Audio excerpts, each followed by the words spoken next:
So I want to show you an example of how the Euclidean algorithm doesn't just calculate the GCD effectively and in a straightforward manner. It lets us prove deeper things about the GCD than we could otherwise. So we have three positive integers, a, b, and k, and we're comparing the GCD of just a and b separately, or just without the k, to what happens if we multiply both a and b by k, common factor, and take the GCD of that. If you do a few examples, it's pretty plausible that the k just factors out, kind of. But it's surprisingly hard to prove that from the definition of the GCD. What you can prove, it's easy to show just from the definition of the GCD, is that, well, let's see, let's let G be the simple GCD of just A and B. Okay. Then I claim that K times G, that's the right-hand side, does divide Ka, and it divides Kb. So it's got to be less than, so Kg is or less than or equal to the GCD of Ka and Kb. It can't be too big. Okay, so let's just think about this. If I know that G is the GCD of A and B, then certainly G divides A, and it's definitely a simple fact of divisibility that you can multiply both of the divisor and the dividend by the same number, and you get a divisibility result. So Kg definitely does divide Ka, and Kg definitely does divide Kb. So Kg definitely is a divisor of it's a common divisor of these things, so it's can't be bigger than the greatest one, and so it's not too big. Okay, but how do we know that we don't sort of accidentally have that the GCD of the multiplied ones, it might be strictly bigger than Kg, which is, again, K times the GCD of the unmultiplied ones. And that's actually somewhat hard to prove just from the definition of the GCD. But now we've got a very different idea of how to find the GCD. Okay, so using the Euclidean algorithm, what we'll do is we'll just write down the Euclidean algorithm for A and B, and then see what happens when we multiply everything by K. So let's see. So we know that for do the Euclidean algorithm, we take A and we divide it by B, and we get a remainder. And then we switch over and we do B, and we divide it by that first remainder, and we get a second remainder. And then we take that remainder and we divide it again by the second remainder, and we get a third, etc. How do we know when we stop? Well, it's, let's see, I think if I'm using the notation, well, I think they're using n.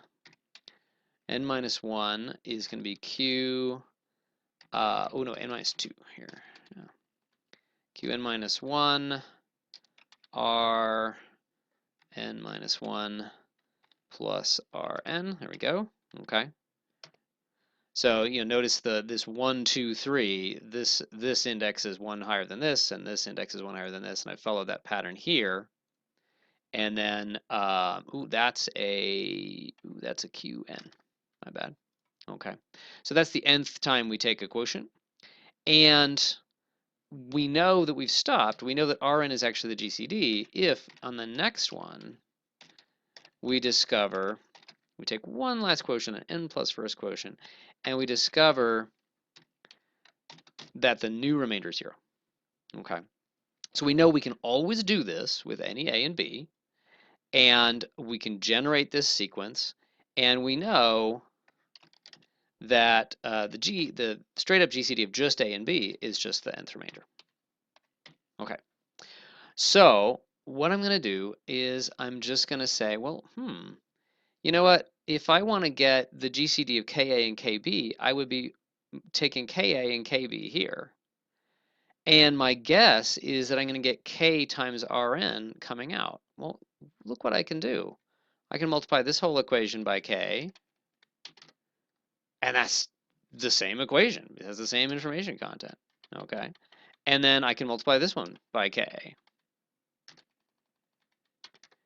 And that's just the same equation. I can multiply both sides of any equation by the same non-zero integer with the same non-zero number and have exactly the same information content.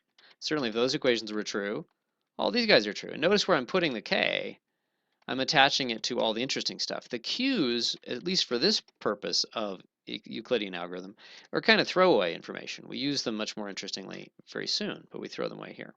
Okay.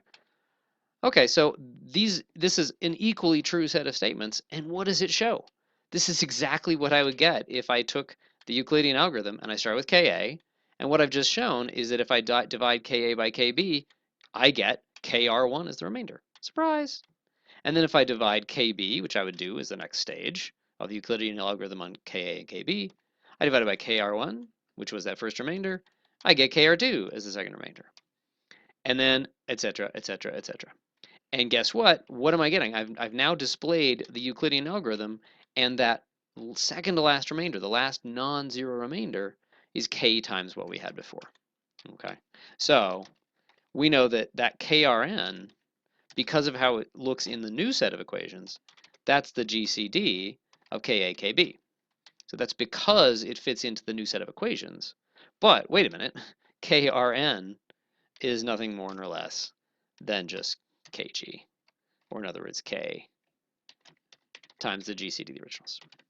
Okay, so this is very nice. What's going on here is that this method of calculating the GCD relies not on these somewhat slippery things about less than or equal to, or it's the biggest or smallest or something that does something.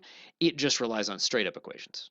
And straight up equations are the things we can manipulate in really straightforward ways.